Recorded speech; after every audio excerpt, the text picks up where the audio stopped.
Being able to sit up from a lying position is a crucial skill for your independence. And if you struggle with sit-ups, well, listen up. In this video, we're going to show you a step-by-step guide of how you can master them.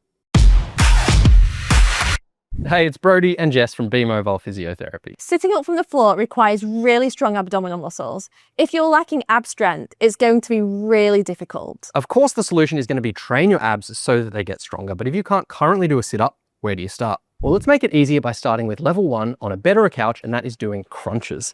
So a crunch is basically the first part of a sit-up movement. It's where you focus on just lifting your chest and shoulders just up off the bed, and you are crunching with your ab muscles, hence the name.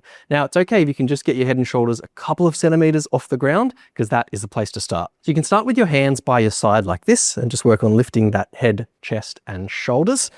You can also try putting your hands on your thighs and sliding them up towards your knees, which is a good target to aim for. Now, if you feel your legs are kind of lifting off too much, it can work to extend them a bit further out, and that works as a bit more of a counterbalance to keep you grounded. And lastly, some people report feeling a bit too much neck strain with this. So you can support your head with your hands like that, so your neck doesn't take as much strain, but this will probably make the crunch itself a little bit harder, which actually isn't a bad thing.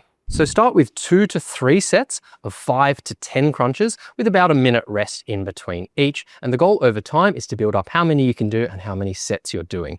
Once you are comfortably managing 3 sets of 10 crunches, you're ready to move on to level 2. Next, we're going to try the side sit-up. For this exercise, get down on the floor if you can. If not, doing it on the bed is absolutely fine. To get started, you're going to lay on your back with your elbows on the floor and your hands in a fist facing up to the ceiling. You're going to roll onto your side, pushing through that elbow, rolling onto your forearm and onto your hand, and then back down again. Of course, you can put a towel under your elbow for comfort if required. This is a bit easier than a full sit-up, as you're really using your elbow to help push you up and you're not going up quite as far. Remember to alternate sides and try and do between 2 and 3 sets of 3 repetitions on each side. Once you can do 10 reps, you can move on to level 3.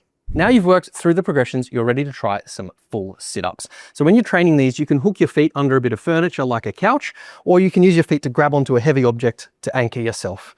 Now, to start with, you can use your arms for a bit of momentum. So put your hands near your shoulders, throw your arms forward, and you can even grab your knees to help you with that last little bit. That's totally fine as a starting level. So you work through that. And once you're getting a little bit better, you can switch to doing arms folded version. So use your arms folded across your chest, sitting all the way up. Definitely a bit harder there. Hardest possible version when you're ready for it is hands behind your head. This requires a lot more strength in those abs to sit all the way up. Really good training.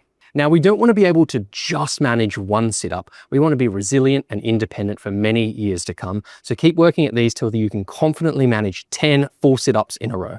We've shown you each of these progressions quite quickly, but in reality, it may take weeks or even months to work through each of the steps. Start by doing your chosen option 2 to 3 times per week, but you can certainly do them even more frequently if you want to progress faster. Now, once you've mastered the sit-up, there may still be another aspect of getting up from the floor which you have trouble with. For example, if you struggle with the leg strength required to push up from this kneeling position, we have the perfect next video for you to watch. You can check it out on screen or in the description.